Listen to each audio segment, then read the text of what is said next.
Saat ini, Hou Yue telah sembuh dari lukanya, dan ia pun sedang belajar agar bisa lulus seleksi untuk menjadi seorang jenderal di istana. Tuan Qin di sana dengan senang hati mengajarinya, karena ia yakin Hou Yue kelak bisa menjadi seorang jenderal. Terlihat, Situ mengajak Zhong Tian dan Jenderal Li berkunjung ke rumahnya. Di sana salah satu pria yang merupakan pelayan dari ayah Situ memberikan mereka sejumlah air. Namun Jenderal Pei yang sedari awal tak menyukai Situ menghampirinya. Ia pun sangat marah karena Situ membawa orang asing, yaitu Zhong Tian, untuk masuk ke dalam istana. Situ berbohong kalau Zhong Tian adalah tamu penting untuk melakukan penelitian di ruangan tempat ayahnya. Tanpa menghiraukan keberadaan Jenderal Pei, ia pun mengajak Zhong Tian dan Jenderal Li untuk masuk ke dalam.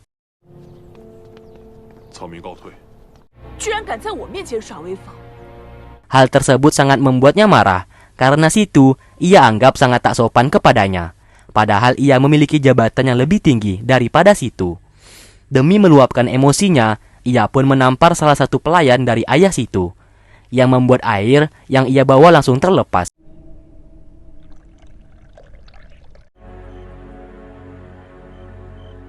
Lalu di malam harinya, mereka berdua secara diam-diam memasuki sebuah tempat yang dimana tempat itu merupakan gudang penyimpanan sebuah besi dari penjuru dunia.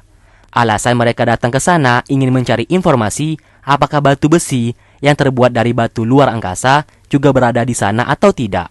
Karena yang seperti kita tahu, jarum yang dapat menghidupkan orang mati berasal dari batu luar angkasa yang sudah diekstrak dan menjadi sebuah besi.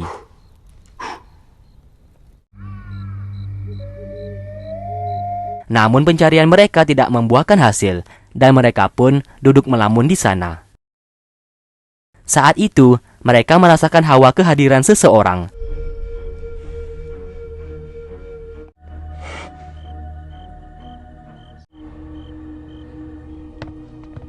Mereka berdua pun langsung menunggu di balik pintu. Dan ternyata benar, terdapat seseorang yang menggunakan jubah hitam dan bertopeng yang hendak masuk ke dalam ruangan tersebut. Namun sesaat ada burung kelelawar yang menghampirinya. Dan ia pun langsung pergi dari sana. Jenderal Li yang kebetulan berada di luar langsung menyerang pria misterius itu. Namun ia gagal menangkapnya. Melihat kedatangan pria misterius tadi yang hendak masuk ke dalam gudang penyimpanan besi, mereka bertiga pun menyadari kalau di istana saat ini terdapat seorang pengkhianat yang bekerja untuk sekte Wuyi. Lalu tak lama kemudian, Gao Chen, pelayan dari ayah Situ, datang menghampirinya. Dengan gelagat yang agak mencurigakan, ia pun menghampiri Situ dan bertanya kenapa berada di sana. Situ lalu balik bertanya dan menanyakan apakah melihat seorang pria misterius yang barusan lewat. Gao Chen menjawab kalau ia tak melihat sama sekali, karena menurutnya tak mungkin seseorang bisa masuk karena pintu di luar sudah dikunci. Singkat cerita, Yu He dan pengawalnya sedang berjalan. Tiba-tiba, mereka berdua hampir saja terkena sebuah jebakan yang dipasang oleh para warga. Lalu, Yu He mengatakan kalau ia bukanlah orang jahat, melainkan orang biasa yang sedang berkelana. Maka dari itu, para warga pun melepaskannya dan membawa mereka untuk masuk ke dalam.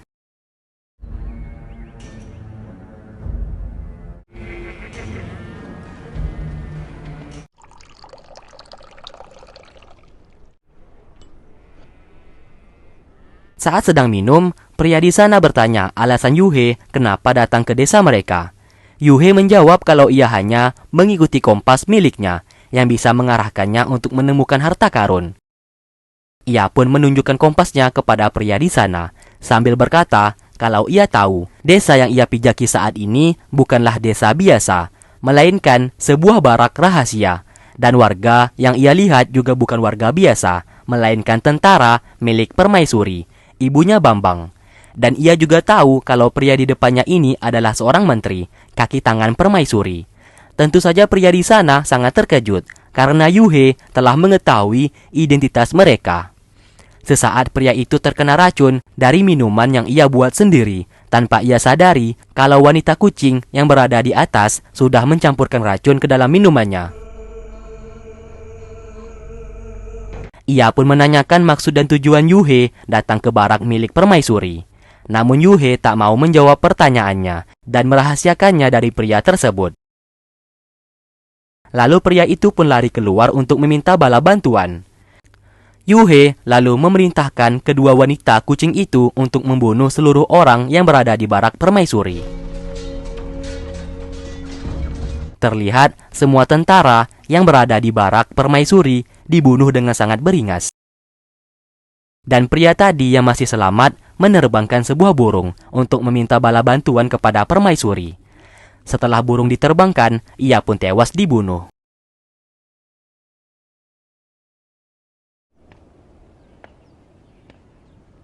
Singkat cerita, Chu Yanzi datang ke rumah Situ, dan ia ingin menangkap Situ karena sudah 3 hari waktu berlalu, dan Situ belum bisa memberikan bukti kalau dirinya tidak bersalah.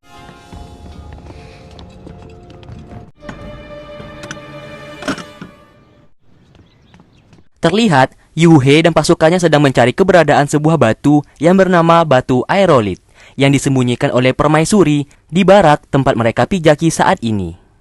Yuhe mencoba mencari keberadaan batu tersebut dan pada akhirnya ia berhasil menemukannya.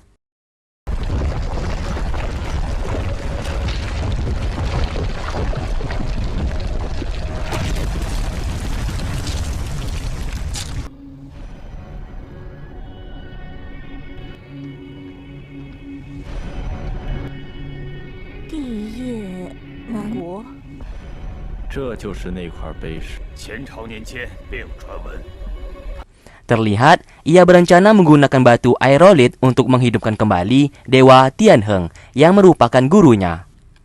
Di lain sisi, Chu Yanzi hendak menangkap Situ karena sudah 3 hari belum bisa menunjukkan bukti kalau dirinya tidak bersalah. Chu Yanzi juga hendak menyegel gudang milik ayah Situ yang diyakini menyimpan batu aerolit. Namun Situ berkata kalau batu tersebut tidak berada di gudang ayahnya dan ia juga sudah mencari dan hasilnya nihil.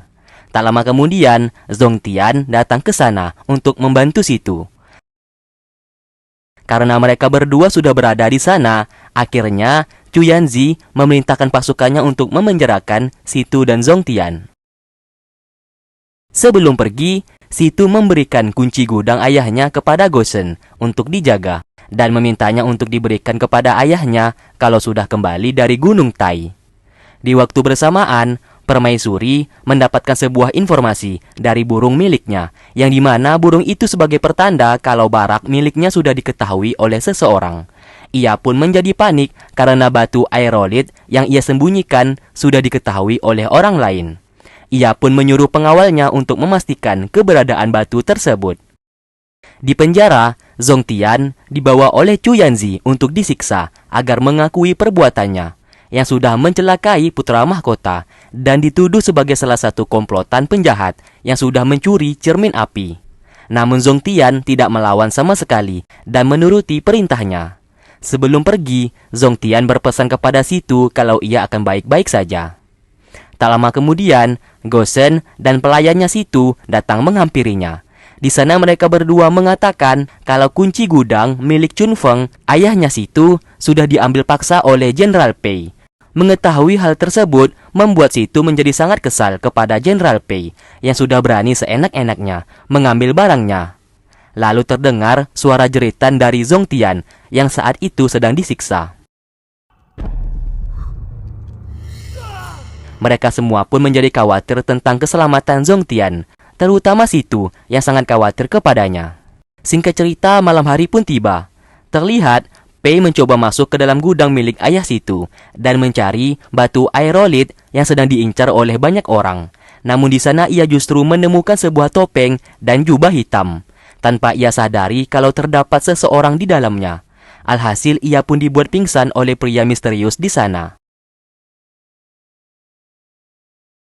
Terlihat, pria tersebut berencana mengambil beberapa batu yang sangat langka di dalam gudang tersebut. Namun aksinya dihentikan oleh Situ. Wajahnya hampir saja ketahuan dan ia dengan cepat pergi dari sana. Namun di saat ia hendak keluar, ia justru berhasil ditangkap oleh Jenderal Li. Dan ternyata orang itu adalah Gosen. Dan pada akhirnya, semua kedoknya selama ini telah ketahuan, dan dirinya lah merupakan pengkhianat yang berada di istana, yang bekerja sama dengan sekte Wuyi. Situ lalu hendak menyerangnya, namun pedangnya dengan mudah dipatahkan, karena pedang milik Gosen terbuat dari batu aerolit yang sangat kuat. Di saat ia hendak dibunuh, Zongtian tiba-tiba datang ke sana, dan ia pun membakar pedang tersebut dengan tangannya, yang membuat Gosen kepanasan.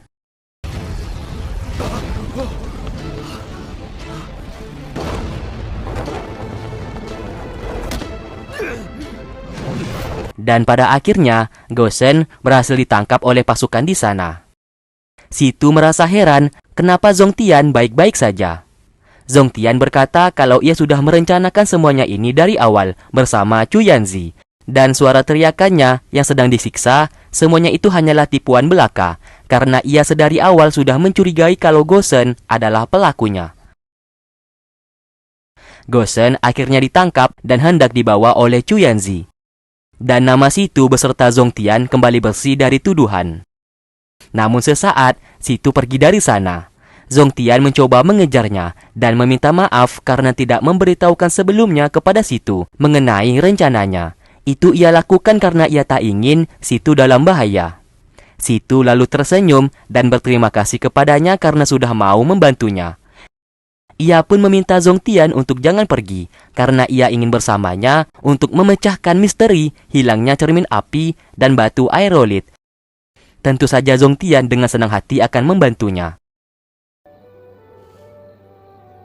Singkat cerita, saat ini Hou Yue telah berhasil menjadi salah satu pasukan di istana, dan ia memiliki ambisi untuk menjadi seorang jenderal. Tak lama kemudian, ia mendengarkan kalau putri dari raja saat ini telah menghilang. Seluruh pasukan pun ditugaskan untuk mencari keberadaan putri.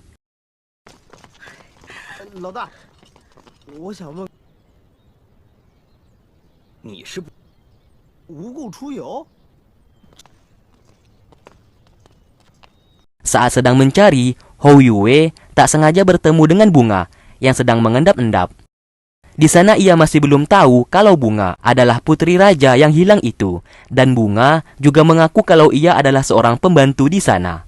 Karena Bunga masih kesal dengan sikap kurang ajar dari Hou Yue, ia pun mengerjainya dengan membawanya ke ruangan makanan dan memberikan makanan kepadanya. Hou Yue yang bodoh lalu memakan makanan itu dengan sangat lahap. 我师傅是仙人，喂，我怎么可能不知道？ 仲天，有气势。那当然。去，再给拿些好吃的。躲在这儿。我在这等你啊，你快点。现在让师傅帮我去提亲。 Saat ini, Zongtian, Situ, Chu Yanzi, dan Jenderal Li berada di barak milik permaisuri karena menurut informasi dari Gosen kalau batu aerolit berada di sana, dan mereka pun hendak mencari batu tersebut tanpa mereka mengetahui kalau barak itu milik permaisuri. Pencarian pun mulai dilakukan. Kembali ke Hou Yue, ia yang sudah dijebak oleh Bunga dikejar-kejar oleh pelayan di sana karena main asal masuk saja ke ruangan makanan. Bunga pun tertawa melihatnya karena sudah berhasil membalaskan dendamnya kepada Hou Yue. Situ dan Zongtian sesaat menemukan sebuah ruangan yang berisikan mayat yang digantung. Sesaat mereka mendengarkan seseorang yang meminta tolong. Di saat mereka mencari orang tersebut, mayat di sana hendak meledak. Zongtian dengan cepat membawa Situ untuk berteleportasi.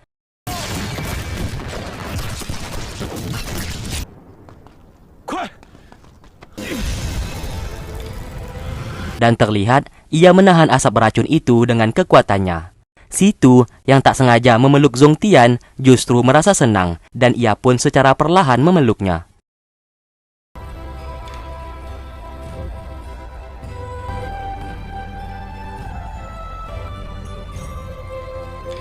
Chu Yanzi beserta pasukannya tak sengaja menemukan gudang rahasia yang terdapat banyak sekali senjata yang berasal dari istana. Ia pun merasa heran kenapa senjata milik istana berada banyak sekali di gudang itu. Lalu ia dihampiri pasukannya sambil mengatakan kalau terdapat sebuah lubang yang sangat besar yang sangat mencurigakan. Ia pun pergi dari sana untuk mengecek. Terlihat mereka berkumpul untuk melihat lubang besar tersebut, yang dimana lubang itulah batu aerolit disembunyikan. Namun batu tersebut sudah hilang dari sana. Zongtian sesaat lalu melompat ke bawah dan melihat terdapat sebuah goa bawah tanah yang sangat besar.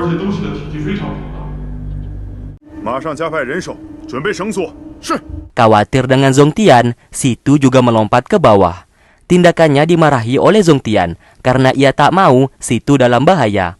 Namun Situ berkata kalau ia dalam bahaya, ia yakin Zongtian pasti menyelamatkannya. Seketika Zongtian tersenyum mendengarkan perkataan darinya. Lalu tanpa sengaja, ia melihat serpihan besi yang berasal dari batu aerolit yang menempel di dinding goa tersebut. Di lain sisi, Permaisuri telah mengetahui kalau batu aerolit miliknya telah hilang. Dan saat ini, Zongtian dan Situ sedang berada di barak miliknya. Ia yang tak ingin rahasianya semakin terbongkar lagi, lalu memerintahkan pelayannya untuk membunuh siapapun yang sudah pergi ke barak miliknya.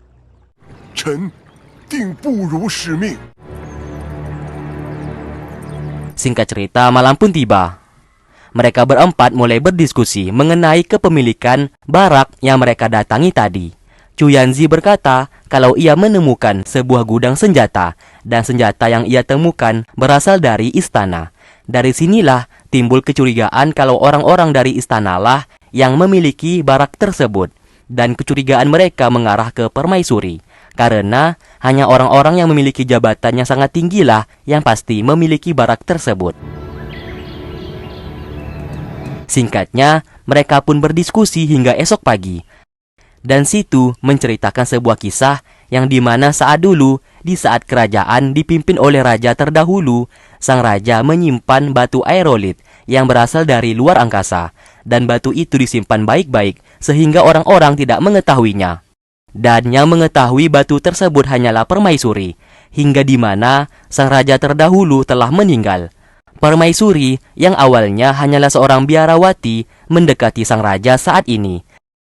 Karena tergoda dengannya, akhirnya sang raja saat ini menikahinya, dan sang raja menyingkirkan istri pertamanya. Situ curiga kalau semuanya ini sudah direncanakan oleh Permaisuri untuk menguasai batu aerolit. Sesaat, Zongtian berkata kalau ia tidak peduli mengenai Permaisuri dan batu tersebut, karena misinya saat ini mencari cermin api dan mencari keberadaan sekte Wuyi. Tak lama kemudian, Hou Yue datang ke sana dan mengacaukan diskusi mereka. Chu Yanzi berkata ia tak peduli siapapun penjahatnya. Meskipun Permaisuri sekali, ia akan tetap menangkapnya karena keadilan harus ditegakkan. Ia pun beserta Jenderali langsung pergi dari sana. Lalu Hou Yue menunjukkan sebuah gelang yang hendak diberikan kepada Bunga karena ia saat ini sangat menyukainya. Situ yang tak ingin Hou Yue dalam bahaya lalu menceritakan kalau Bunga adalah seorang putri kerajaan, anak dari sang raja dan Permaisuri. Dan Situ memintanya untuk jangan dekat-dekat lagi dengan Bunga. Mendengarkan informasi itu, Hou Yue begitu sangat terkejut dan akhirnya ia mengetahui kalau Bunga adalah anak dari raja. Dan ia merasa kesal karena Bunga tidak menceritakan itu dari awal.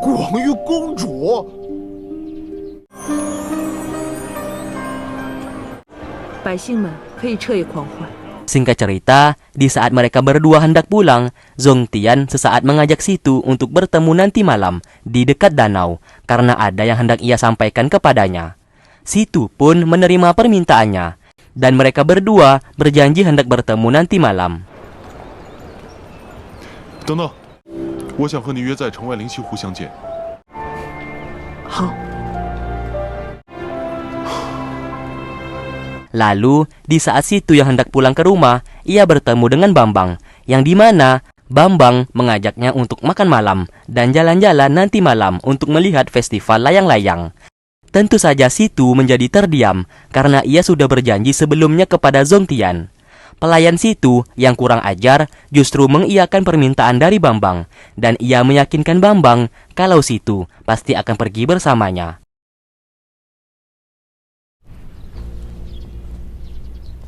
Saat ini, Situ menjadi galau. Apakah harus pergi bersama Zongtian atau Bambang? Karena ia juga tak bisa menolak permintaan Bambang yang merupakan putra mahkota.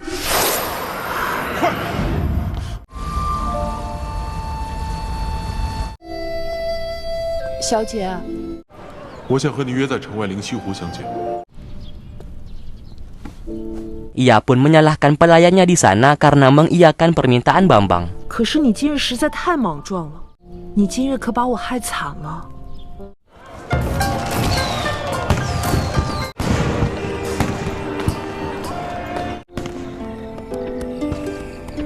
Singkat cerita, di saat malam hari, festival layang-layang pun diselenggarakan. Terlihat Bambang sudah menyiapkan makan malam untuk dirinya bersama Situ. 太子殿下， Sedangkan Zongtian juga sudah menunggu kedatangan Situ yang hingga sampai saat ini belum kunjung tiba. Ia pun merasa ragu apakah Situ akan datang atau tidak.